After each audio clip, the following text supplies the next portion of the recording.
Quand un an après la chute d'Hosni Moubarak, j'arrivais au Caire, les islamistes avaient investi la place Tahrir. Tout un symbole.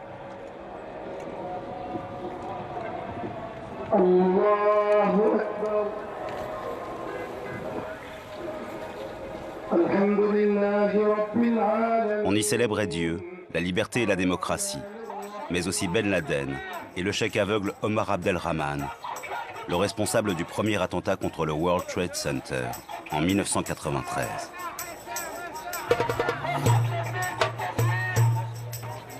Les signes de la confrérie des frères musulmans étaient partout.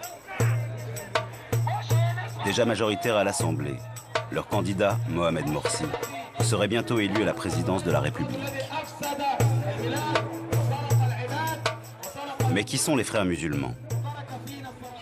C'est ici en Égypte qu'à la fin des années 20, ils ont inventé l'islam politique. Après la chute du fascisme et l'échec du communisme, incarne-t-il la dernière idéologie universelle et totalitaire du XXe siècle? Parvenus démocratiquement au pouvoir dans la foulée des révolutions arabes de l'année 2011, en Égypte, mais aussi en Tunisie et partiellement au Maroc, sont-ils compatibles avec la démocratie? Pour répondre à ces questions, il me fallait avant toute chose revenir sur leur histoire. J'avais obtenu que leur quartier général flambant neuf m'ouvre ses portes. Une occasion unique. J'y rencontrerai les principaux représentants du bureau de la guidance, le Saint des Saints, composé d'une quinzaine de membres, l'organe dirigeant de la confrérie. Mahmoud Rozlan, le porte-parole officiel. Mohamed Mehdi Akef, l'un des cadres historiques et l'ancien guide suprême de la confrérie. Mahmoud Hussein, ou encore le milliardaire Khaylat Al-Shater, le numéro 2, l'actuel homme fort du bureau de la guidance. À Gaza, je verrai aussi Mahmoud Al-Zahar, l'un des chefs du Hamas, les frères musulmans palestiniens. Et à Tunis, Rached Ranouchi, le leader du parti Ennahda, la branche tunisienne des frères musulmans.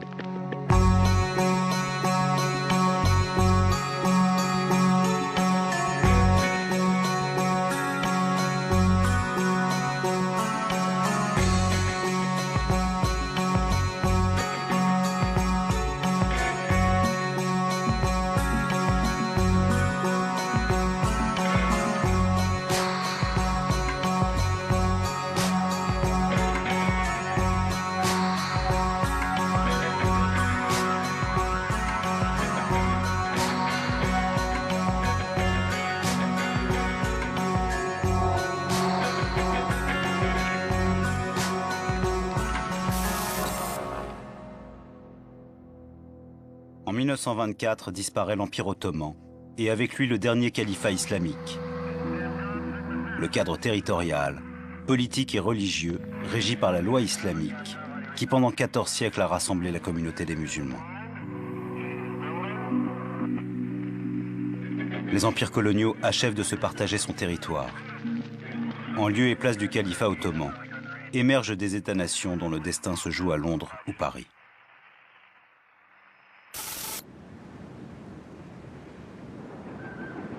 Au cours des années 20, l'Égypte demeure sous le joug de l'Empire britannique, qui exerce encore son contrôle sur le canal de Suez, la politique et l'armée.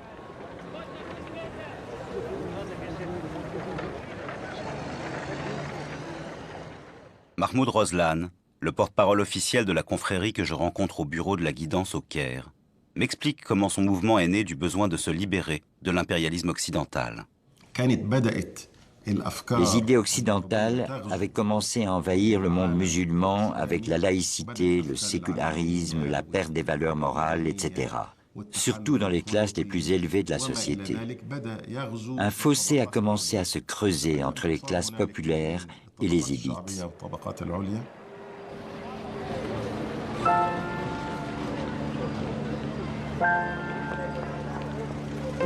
C'est dans ce contexte, celui d'une dilution de l'identité arabo-musulmane dans la modernité occidentale, qu'un jeune enseignant crée en 1928 la confrérie des frères musulmans.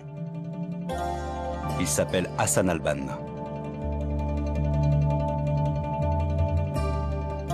Hassan al-Banna est né en 1906 dans une famille de la petite bourgeoisie provinciale du Delta. Et Hassan el-Banna va être à la fois un horloger, un monsieur ayant une profonde admiration et aussi beaucoup de critiques vis-à-vis du soufisme, un salafiste ou un partisan de la méthode salafiste. Les salafistes s'inspirent de l'intégrité et du mode de vie des salafs, les premiers disciples du prophète Mohammed. Ils s'appuient sur une lecture fondamentaliste du Coran. Dans le cadre d'un projet politique, la méthode est la suivante. En partant d'un seul individu, il est possible d'influencer la société entière. Son diagnostic étant donc la société n'est pas tout à fait musulmane, il faut réappliquer la charia, il faut d'abord réformer l'individu musulman, lui redire qu'il faut qu'il apprenne à se battre pour les valeurs centrales de sa société, lesquelles valeurs centrales sont toutes islamiques et sont l'islam. Après avoir réformé l'individu, il faut réformer la famille. Après la famille, il faut réformer la société. Après la société, il faut réformer l'État et puis conquérir la planète. L'ambition est là dès le début. Grâce à son prosélytisme, prêche, création d'écoles, d'organismes d'entraide ou d'associations sportives, la confrérie se développe rapidement dans le monde arabe. 10 ans après sa création, elle compte près de 2 millions de fidèles en Égypte, soit 2 fois la population du Caire de l'époque. Restituer le cadre territorial, politique et religieux du califat avant de partir à la conquête du monde, voilà le grand projet d'al-Banna. Mais à l'intérieur de ce cadre, quelle société propose-t-il au juste? La réponse se trouve dans son manifeste en 50 points, publié en 1936, le programme politique de la confrérie.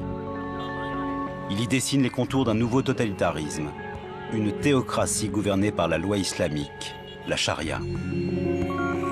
Interdire, surveiller, punir, en sont les maîtres mots. Il s'agit notamment d'interdire toute mixité dans la société et d'imposer une police des mœurs contrôlée par un parti unique, celui d'al-Banna, celui des frères musulmans.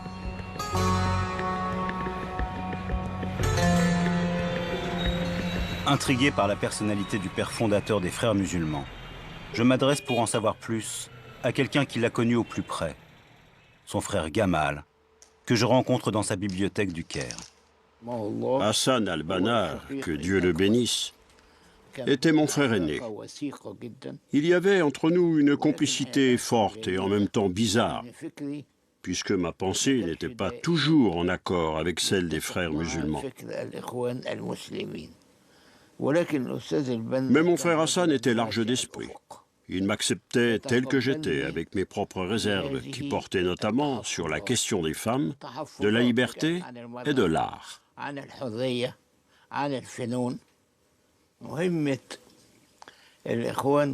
Depuis l'origine, la mission des frères musulmans s'est concentrée sur l'éducation. Son slogan était « L'islam comme mode de vie ». Cela signifie que pour Hassan al-Banna, l'islam n'est pas seulement une croyance ou une idée, mais que l'islam concerne tous les aspects de la vie et qu'ils doivent être organisés par l'islam.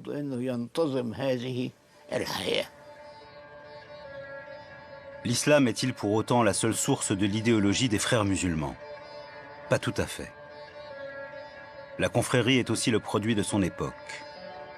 Le fascisme, et particulièrement le nazisme, ont marqué de leur influence la première génération des frères musulmans, comme l'explique l'historienne Ladan Bourouman. La propagande nazie a vraiment formé l'esprit de ces gens-là et a eu beaucoup d'influence. Dans les pays musulmans, le juif n'était jamais quelqu'un de puissant et sournois qui complote.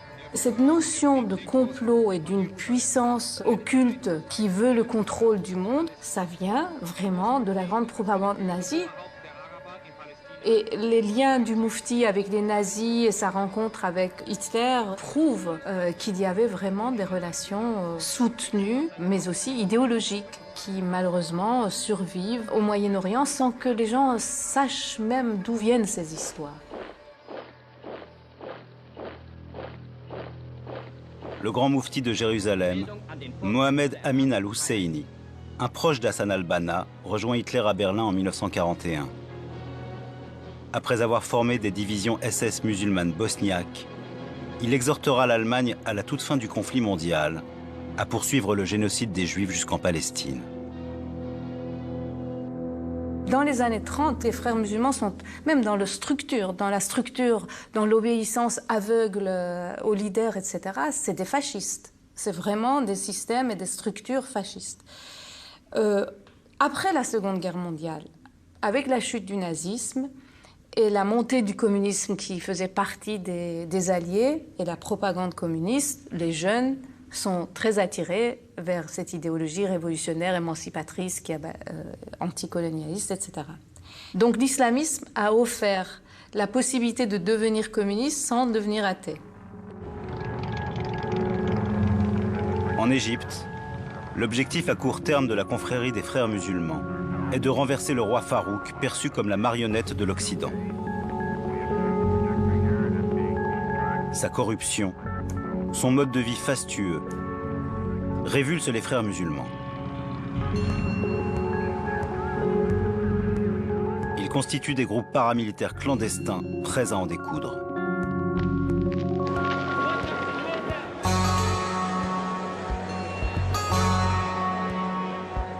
Conscient de la menace, le monarque égyptien fait interdire la confrérie. En représailles, celle-ci assassine le premier ministre du roi.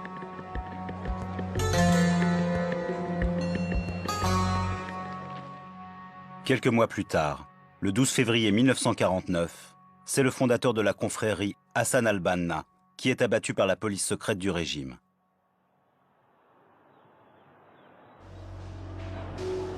Avec la mort de leur chef, les frères musulmans auraient pu disparaître. C'est alors qu'un nouvel acteur entre en jeu, qui va les remettre sur le devant de la scène, un officier de l'armée égyptienne, le lieutenant-colonel Gamal Abdel Nasser. À la tête d'un groupe de militaires séditieux, les officiers libres, soutenus par les frères musulmans, Nasser renverse le roi Farouk et s'empare du pouvoir en 1952. La lutte contre l'ingérence occidentale commence. Elle aboutira, 4 ans plus tard, à la nationalisation du canal de Suez. C'en est fini de l'influence britannique en Égypte.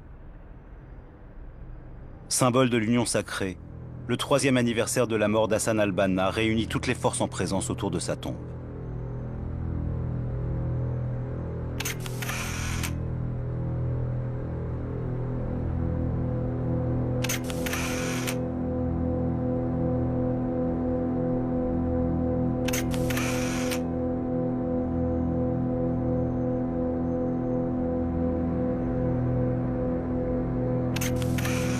Nasser intègre les frères musulmans dans les instances révolutionnaires issues du coup d'État, en même temps qu'il débauche ses cadres pour affaiblir l'organisation islamiste.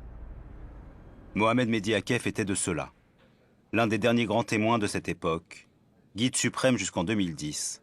Ce membre éminent du bureau de la guidance a accepté de me rencontrer chez lui, dans une banlieue résidentielle du Caire. Quand Abdel Nasser a créé son parti politique, il m'a invité à faire partie de ses fondateurs. J'ai refusé parce que je fais partie des frères musulmans et que j'avais beaucoup de travail au sein de la confrérie. Et je pense qu'il n'a pas apprécié ma façon de lui parler. Après cela, comment dire, il m'observait.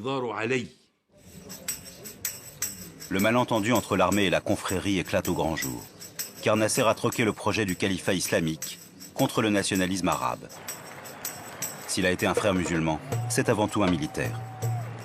Son ambition est de faire de l'Égypte la plus grande puissance régionale, un État-nation moderne qui intègre la laïcité occidentale. Les frères se sentent trahis. Le conflit entre nous et Nasser a perduré jusqu'à la soi-disant tentative d'assassinat d'Abdel Nasser au mois d'octobre à Alexandrie. Le 26 octobre 1954 à Alexandrie, alors qu'il prononce un discours radiodiffusé, Nasser est la cible d'un attentat mené par la confrérie. Il en sortira indemne. Dans les jours qui suivent l'attentat, 500 frères musulmans sont arrêtés et jetés en prison.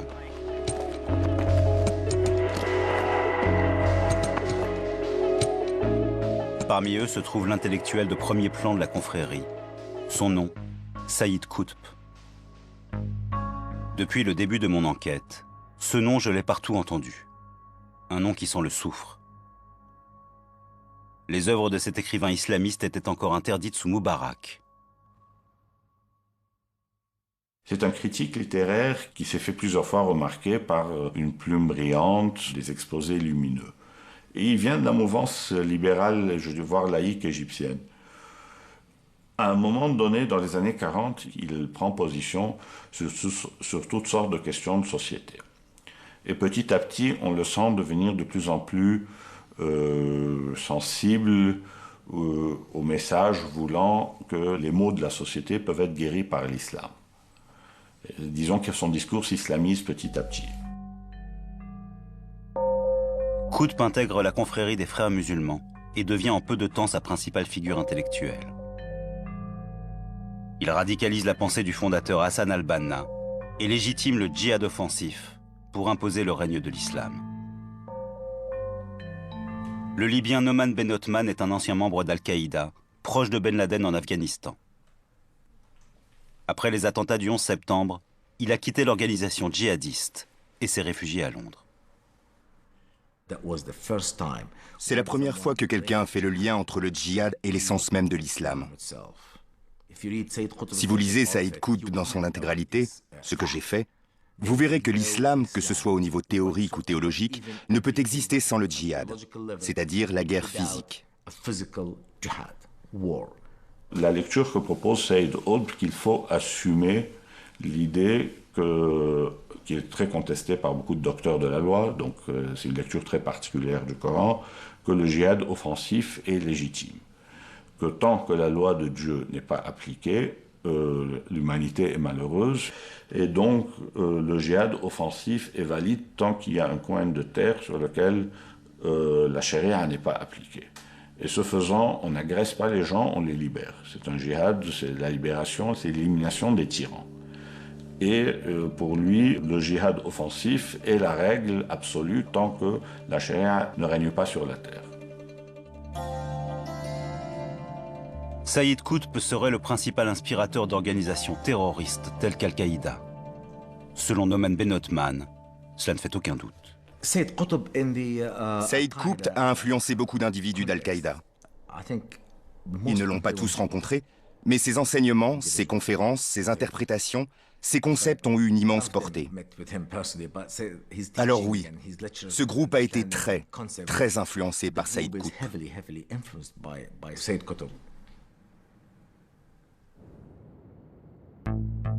En 1965, pour le faire taire, Nasser jette Qutb et ses partisans en prison. Tous sont torturés. Qutb, qui a purgé 10 ans de travaux forcés, venait à peine de recouvrer la liberté. Se joue alors entre les deux hommes un bras de fer dont le vainqueur n'est pas nécessairement celui qu'on croit. Maniant la carotte et le bâton, le Raïs tente de rallier l'intellectuel de la confrérie. Il lui propose de devenir son ministre de l'Éducation. Qutb refuse. C'est le statu quo. Pour en sortir, Nasser l'accuse de fomenter un coup d'État et le traîne devant un tribunal militaire. À l'issue d'une parodie de procès, Qutb est condamné à mort. Mais la partie n'est pas encore finie. Le Raïs sait que l'homme fort de la confrérie peut se révéler plus puissant mort que vivant. C'est pourquoi il lui accorde une ultime porte de sortie.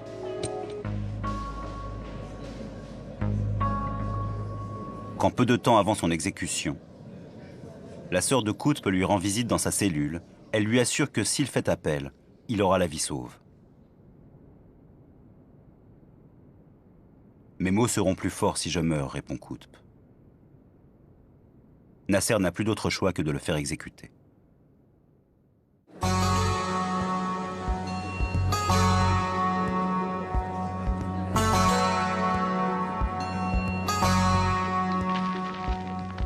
Saïd Qutb est pendu le 29 août 1966, après la publication de son livre « Jalons sur la route de l'islam ».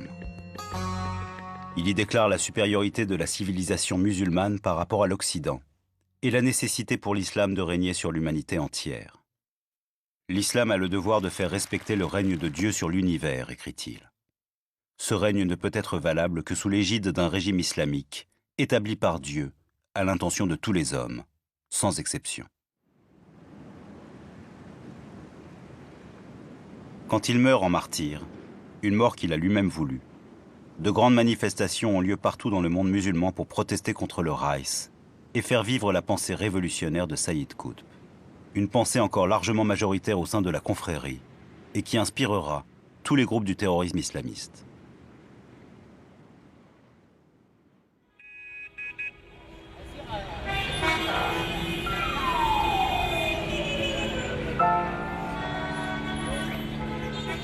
J'avais compris comment la confrérie était née en Égypte, comment elle s'était ancrée dans l'opposition au colonialisme britannique, au roi Farouk, puis à Nasser. Je me rappelais ce que m'avait dit Roslan. Comment la confrérie avait-elle fait pour essaimer en si peu de temps dans près de 80 pays? C'est la question palestinienne qui allait à la fois servir de moteur et de ciment à l'expansion des frères musulmans. Elle qui permettrait à l'islam politique de rassembler au sein d'une même idéologie les groupes les plus radicaux du sunnisme et du chiisme.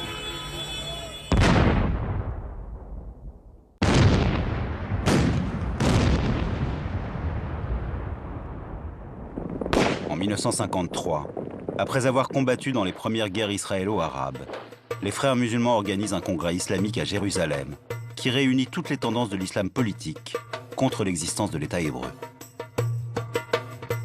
Parmi les invités, il y a le fondateur des Fedaïn d'Islam, qui est une organisation d'obédience chiite, violente, qui a été fondée au lendemain de la Seconde Guerre mondiale en Iran par une infime minorité d'activistes qui veulent un gouvernement islamique. Je pense bien que c'est par les frères musulmans qu'il a été invité. Il s'appelle Navob Safavi.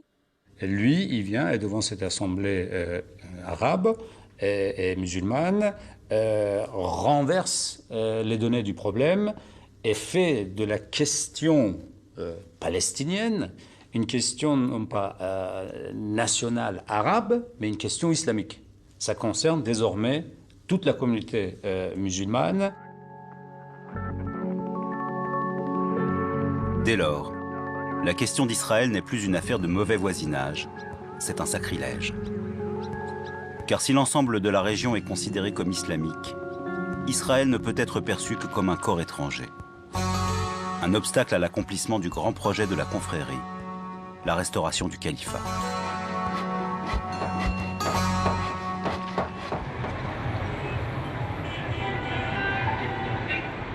En 1954, un an après la conférence de Jérusalem, Safawi est invité au Caire par les frères musulmans. Les Fedaïn de l'islam seront désormais appelés en Iran Akhwan el-Muslimin, les frères musulmans. De retour en Iran, Safawi tente de faire assassiner le premier ministre du Shah. Il est arrêté, puis exécuté en 1955. Mais le groupe clandestin qu'il a créé lui survit. Quelques années plus tard, ses partisans trouveront en l'ayatollah Khomeini leur nouveau leader.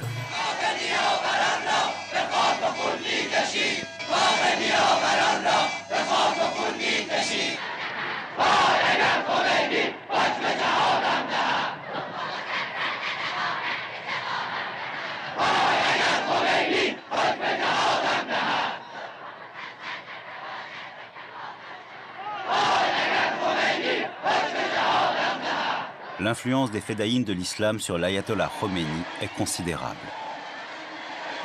Et quand a lieu la révolution islamique en 1979, ce sont les idées de la confrérie qui se retrouvent au pouvoir.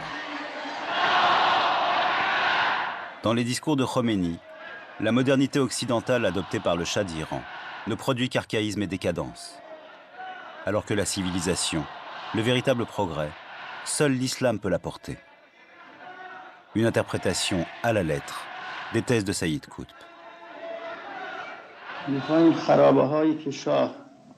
ایجاد کرده ترمیم کنیم و کارهایی که شاه کرده است و مملکت را از همه جهات عقب رانده است می‌خواهیم اونها را اصلاح کنیم و به جای شاه یک حکومت عدل اسلامی.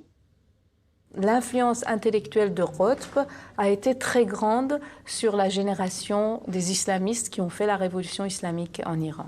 Et d'ailleurs, dès qu'ils ont pris le pouvoir, un de leurs premiers réflexes, c'était de faire un timbre à l'effigie de Seyyed Qutb en Iran.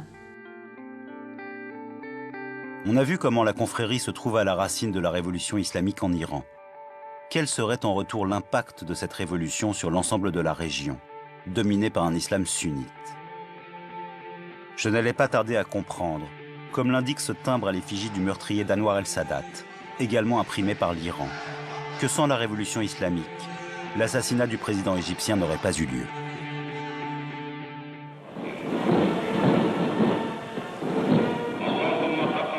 Le 6 octobre 1981, 2 ans après la révolution iranienne, alors que Sadat, qui a succédé à Nasser 10 ans plus tôt, assiste à une parade militaire, 2 islamistes infiltrés dans l'armée mitraillent la tribune présidentielle en criant « Mort au pharaon ».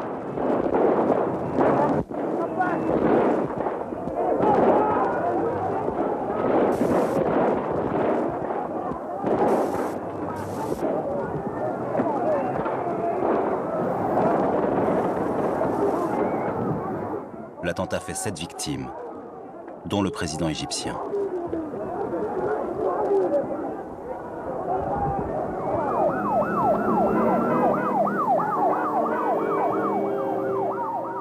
Ce que les islamistes reprochent à Anwar el-Sadat, c'est le traité de paix qu'il a signé en 1979 avec le premier ministre israélien Menachem Begin, devant la Maison-Blanche. En signant la paix avec Israël, Sadat a signé son arrêt de mort. Les frères musulmans réclament la tête du président félon.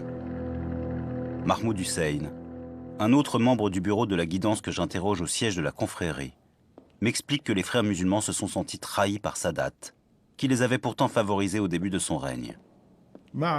Avec la montée en puissance de l'opposition égyptienne, que ce soit les frères ou tous les autres courants égyptiens opposés à cet accord, Sadat a commencé à changer de politique. Les frères refusèrent cet accord et ils le firent savoir. Officiellement, les frères musulmans ont renoncé à la violence. Ce sont donc les nouvelles organisations que l'on appelle désormais salafistes, nées en leur sein au milieu des années 70, qui se chargeront de l'assassinat du président égyptien. Le résultat fut qu'un groupe de la Gamma al-Islamiyya et d'Al-Jihad exécutèrent Sadat. Bien sûr, les frères musulmans n'ont absolument pas pris part à cette opération, car la plupart de nos cadres étaient en prison ou à l'étranger.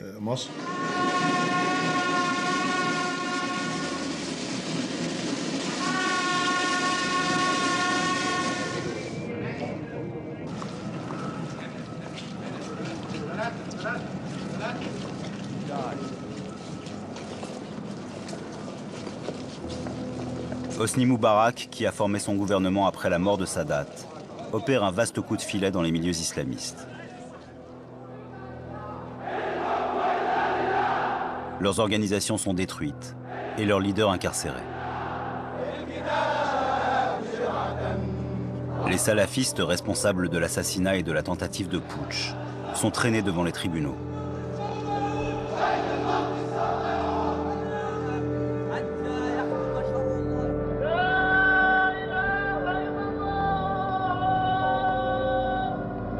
Reste une question. Malgré leur dénégation, les frères musulmans ont-ils participé à l'assassinat du président Sadat?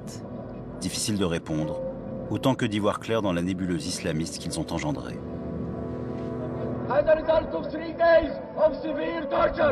Al-Jihad, l'organisation qui a perpétré l'assassinat du président égyptien, a pour leader Ayman al-Zawahiri. Brisé par la torture, il se fait le porte-parole des accusés. Il défie le pouvoir militaire et ses alliés occidentaux dans une diatribe menaçante et prophétique.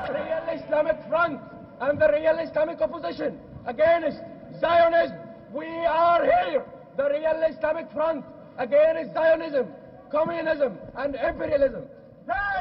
Ayman al-Zawahiri, celui-là même qui, à la mort de Ben Laden en mai 2011, devient numéro 1 d'Al-Qaïda. And we are still ready for more sacrifices till the victory of Islam.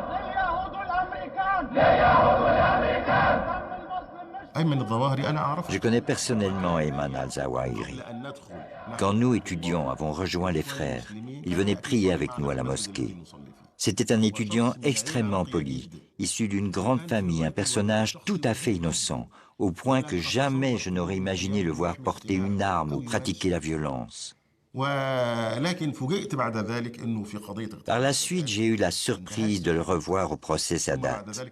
Et puis après sa libération et son voyage en Afghanistan, j'ai appris qu'il était devenu un leader d'Al-Qaïda. Ça m'a beaucoup étonné.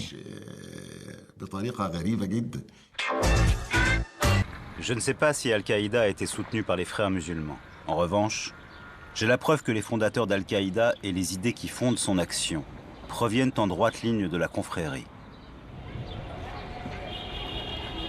Cela dit, même si les hommes et les buts sont identiques, la stratégie est différente.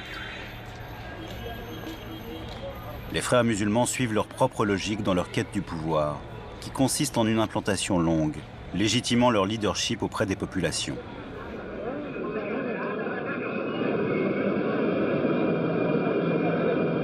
Pendant les années 80 en Égypte, la confrérie renaît peu à peu de ses cendres. Elle est autorisée en tant qu'association, mais sa constitution en parti politique toujours interdite. Faute de réelle marge de manœuvre sur le sol égyptien, elle se développe dans de nombreux pays de l'ancien califat, comme le Soudan, la Tunisie et l'Algérie. Le projet est de prendre le pouvoir partout où cela est possible, afin de conquérir l'ensemble du monde musulman.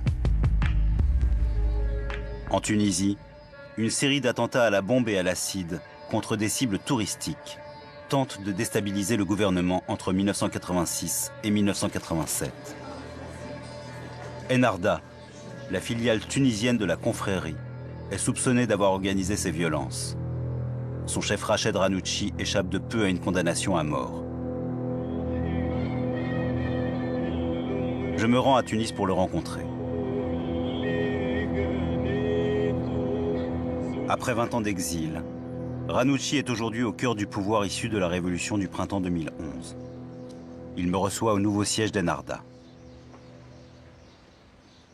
En 1987, Ranouchi avait dû fuir la Tunisie.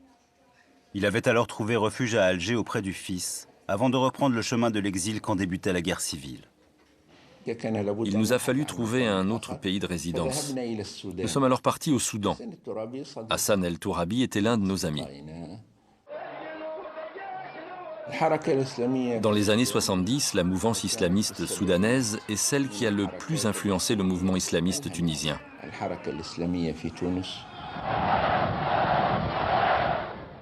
Mais je n'ai pas résidé plus d'un mois au Soudan. Je suis ensuite parti m'installer en Angleterre. La prise de pouvoir en pays musulman n'est qu'un volet de la stratégie de la confrérie. Car pour aboutir au but suprême, le califat mondial, il s'agit aussi de s'implanter dans les démocraties européennes et d'y gagner en force en vue d'une islamisation du monde à long terme. C'est une tâche énorme et une position qui consiste à se situer dans le long terme pour la réalisation de l'intégralité du projet de renaissance d'un État islamique dominant la planète ou d'un califat islamique dominant la planète. Et c'est une vision vraiment à très long terme, ce sont des pragmatiques. Ils savent très bien que l'État islamique ou le califat ne réunira pas le monde musulman en 2 ou 3 ans. Cela dit, je vous signale, puisque je reste sur ce point, que le guide suprême, l'actuel Mohammed Badi, a quand même dit que l'ère de la restauration du califat était devenue proche.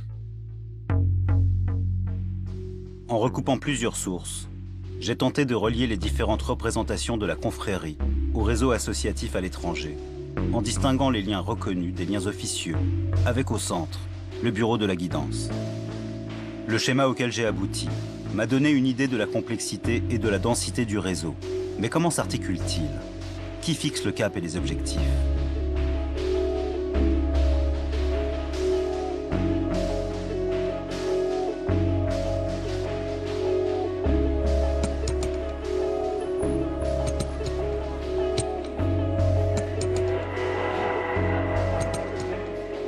Depuis toujours, la confrérie entretient le plus grand secret sur sa structure et la désignation de ses représentants. Khayrat al-Shater est aujourd'hui l'homme fort de la confrérie. Membre du bureau de la guidance, ce milliardaire atypique incarne la nouvelle génération. Pressenti pour être le candidat des frères musulmans aux élections présidentielles égyptiennes, il a été invalidé au profit de Mohamed Morsi pour avoir purgé plusieurs peines de prison du fait de son activisme.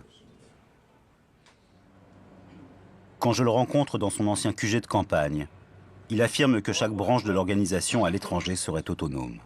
La vision des frères musulmans est représentée dans des dizaines de pays. Mais il n'y a pas de lien organisationnel entre nous, même si nous sommes tous liés idéologiquement les uns aux autres. En résumé, il y a entre nous une base commune, un cadre idéologique global. Mais chaque groupe est libre de l'appliquer à sa manière dans son pays. Selon Noman Ben Othman, au contraire, l'organisation est extrêmement centralisée. Pendant les 10 ans où il fut membre d'Al-Qaïda, il a fréquenté plusieurs représentants de la confrérie à l'étranger.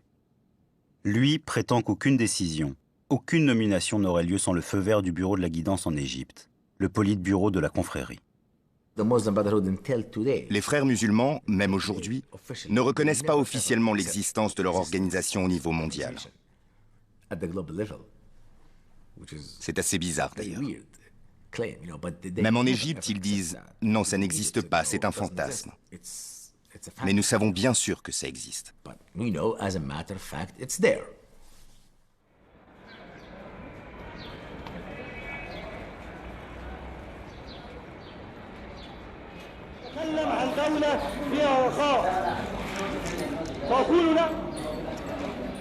Des frères musulmans, je connais désormais l'origine, l'idéologie et les buts qu'ils se sont fixés. Mais je me demande encore quelle est la source de leur longévité, de leur expansion et de cette popularité qui leur a permis de remporter les élections présidentielles du 24 juin 2012 en Égypte.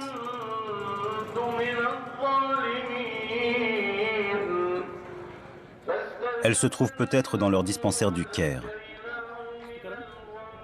Le réseau caritatif qu'ils ont mis en place leur a permis de distiller lentement mais sûrement leur idéologie. Car en fait, ils étaient les seuls à s'occuper des déshérités, largement délaissés par le pouvoir corrompu du roi Farouk, puis de l'armée. Accolé à une mosquée, le dispensaire de Choubra dépend de l'une des 500 associations caritatives de la capitale égyptienne, gérée par les frères musulmans. Atem Ateya, un responsable départemental de la confrérie, en est le trésorier. Depuis sa fondation par l'imam Hassan el-Banna, les membres de la confrérie sont issus des villages, des hameaux et des quartiers modestes. C'est par cette diffusion au plus proche des petites communautés que les frères musulmans ont acquis une telle popularité, avant et après la révolution du 25 janvier 2011.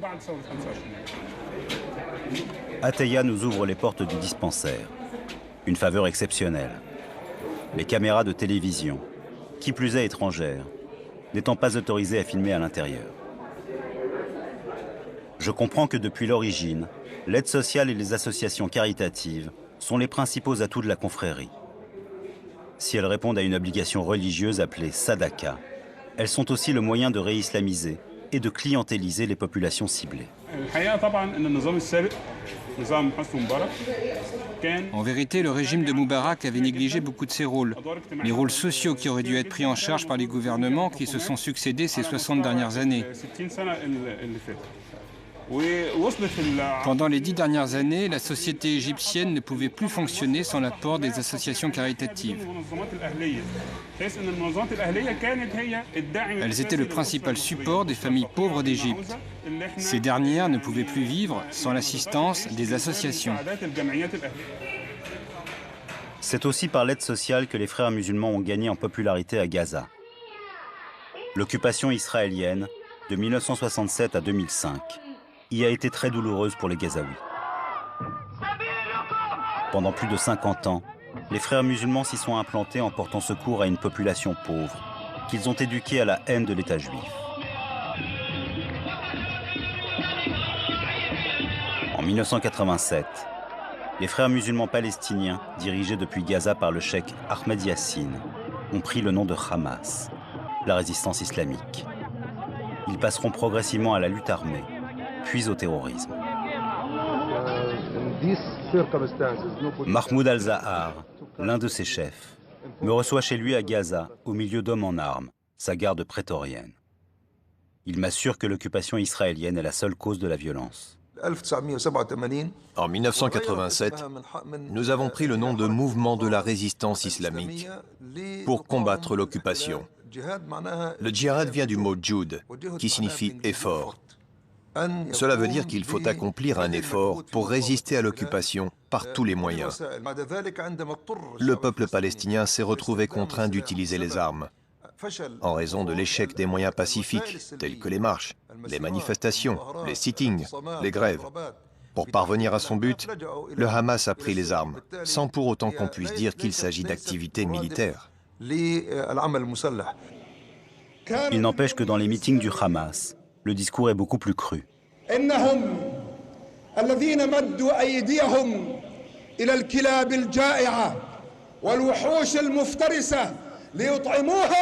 فأكلوا أصابعنا نحن تعلمنا الدرس لا مكان لكم بيننا ولا مستقبل لكم بين الأمم إنكم إلى زوال. Il n'y a pas que dans les prêches du Hamas que sont prononcés ces discours de haine à l'encontre des Juifs. Des discours qui dépassent de loin la bataille territoriale ou la compétition religieuse. Ils sont aussi tenus par les représentants du bureau de la guidance au Caire.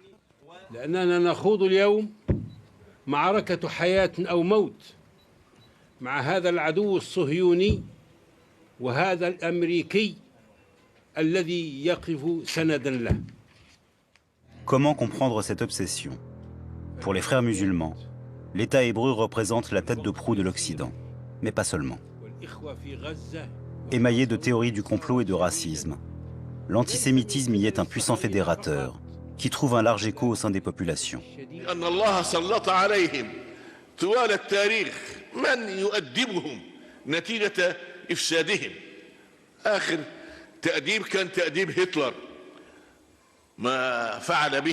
وإن كان مبالغوا في الأمر ما بلغوا ولكن استطاع أن يعني يوقفهم عند حدودهم وكان هذا أدبا إلهيا تأديبا إلهيا وعقابا قدريا لهؤلاء. Youssouf Al-Qaradawi, prédicateur vedette de la chaîne qatari Al Jazeera. نقول لكم أرسلوهم أرسلوا هؤلاء أبناء القردة والخنازير إلى نار جهنم على أجنحة قذائف القسام.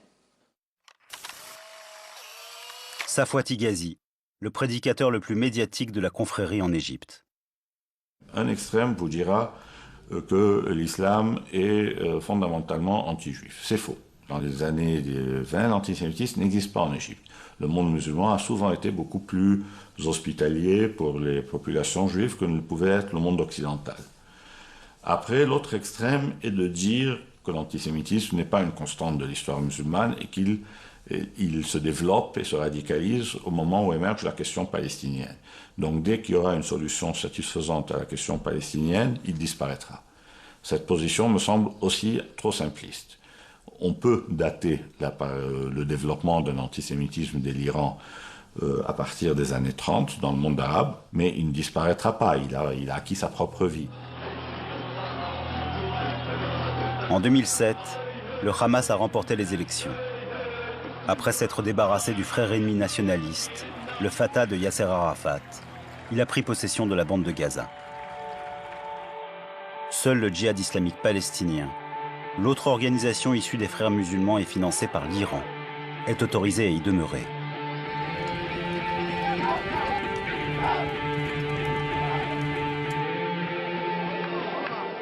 Khaled Al-Bach, un dirigeant du djihad islamique palestinien, accepte de me rencontrer dans la chambre d'hôtel que j'occupe à Gaza. Il se revendique tout autant de la confrérie que de la révolution islamique en Iran. Tout d'abord, le mouvement du djihad islamique constitue le prolongement du mouvement des frères musulmans. Quant à l'Iran, après la victoire de la révolution islamique dans les années 70 du siècle dernier, il y a eu l'amorce d'un grand élargissement islamique, partant du fait que quelqu'un avait pu vaincre un État, créer un État islamique, chasser le colonialisme et changer le mode de vie en Iran. Dans l'esprit d'un frère musulman, la paix avec Israël n'est pas une option. Seule une trêve de plus ou moins long terme peut être envisagée. Il y a 20 ans, l'Union soviétique était un grand État. Aujourd'hui, il n'y a plus d'Union soviétique. L'Amérique est un grand État maintenant. Je suis sûr qu'un jour, il n'y aura plus d'Amérique. Dans 50 ans, peut-être avant, peut-être après. Les facteurs changent. Il y a des choses constantes et des choses qui évoluent. Ce qui est constant, c'est le droit. Et ce qui évolue, ce sont les rapports de force et le changement des États. Il y a 60 ans, Israël n'était pas Israël. Aujourd'hui, il y a Israël. Mais je ne sais pas si dans 20 ans, dans 100 ans, il sera encore là ou pas. Khaled Al-Batch a raison. Le rapport de force peut changer à tout instant. Et les révolutions arabes du printemps 2011 l'ont clairement modifié. S'ils ne les ont pas vus venir, prenant le train des révolutions en cours de route, les frères musulmans en ont été les principaux bénéficiaires, du fait de leur popularité, de leur probité, et parce qu'ils représentaient la force politique la mieux organisée.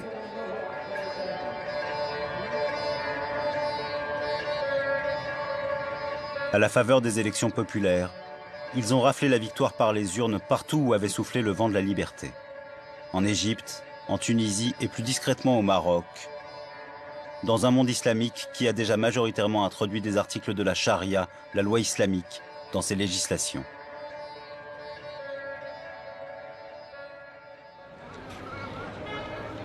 Maintenant qu'ils sont aux commandes, que vont-ils faire de leur pouvoir? Ils ont la réputation d'être autant idéalistes que pragmatiques. Alors peuvent-ils évoluer, par exemple, sur la question des femmes et de la liberté d'expression, pour être mieux acceptés sur la scène internationale? Peuvent-ils rompre avec la doctrine de leur fondateur Hassan al-Banna, qui prônait la charia et une police des mœurs contrôlée par un parti unique?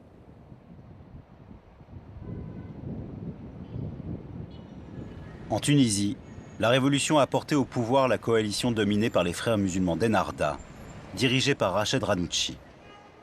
Mais selon Ghannouchi, leur popularité vient surtout de leur projet politique, instaurer la charia. L'islam représente un terrain fédérateur pour tous les Tunisiens. Tous les partis, qu'ils soient islamistes ou laïcs, convergent pour dire que l'islam est une identité nationale pour l'État tunisien. Après leurs succès électoraux, les mouvements islamistes se sont en quelque sorte répartis les tâches. Aux frères musulmans, l'imposition de la charia par des réformes législatives. Aux salafistes, financés par les pays du Golfe, l'agitation et les violences de rue, contre la liberté d'expression, les femmes, les intellectuels, les médias.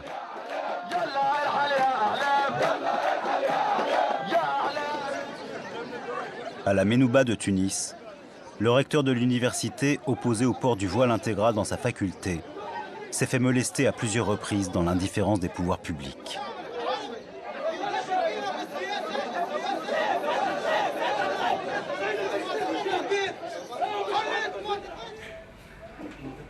En Égypte, afin de pérenniser leur pouvoir, les frères musulmans doivent montrer patte blanche à l'Occident et faire revenir les touristes. Une nécessité vitale pour ce pays. Le vocabulaire a donc été revu et corrigé. On ne parle plus du califat islamique, mais des États-Unis arabes. Pourquoi acceptons-nous votre terminologie d'Union européenne, alors que nous pourrions l'appeler le califat européen? Aujourd'hui, nous parlons de relations entre des pays qui ont la même nature et qui doivent être compatibles avec le monde dans lequel nous vivons, au même titre que l'internationale socialiste, l'Union européenne, l'ASEAN, le G8 ou le G20. Sont-ils ou ne sont-ils pas des groupes qui ont la même vision du monde? Il est donc normal que nous nous regroupions de la même manière quand il y aura des pays qui partagent les mêmes références islamiques.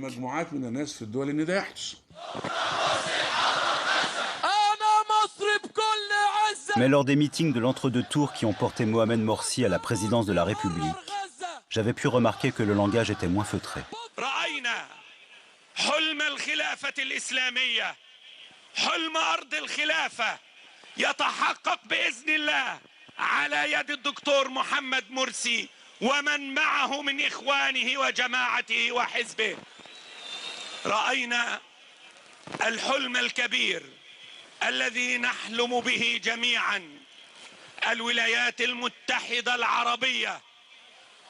الولايات المتحدة العربية ستعود إن شاء الله، ستكون عاصمة الخلافة، ستكون عاصمتنا ليست القاهرة ولا مكة ولا المدينة، وإنما القدس إن شاء الله. وسيكون هتافنا على القدس رايحين شهداء بالملايين، على القدس رايحين شهداء بالملايين، من عيون كل اليهود طيار النعاس. يلا يا عشاق الشهداء كلكم حماس، انسوا العالم كل العالم وانسوا المؤتمرات، شيلوا سلاحكم صلوا قيامكم، شيلوا سلاحكم صلوا قيامكم، وادعوا رب الناس وادعوا رب الناس.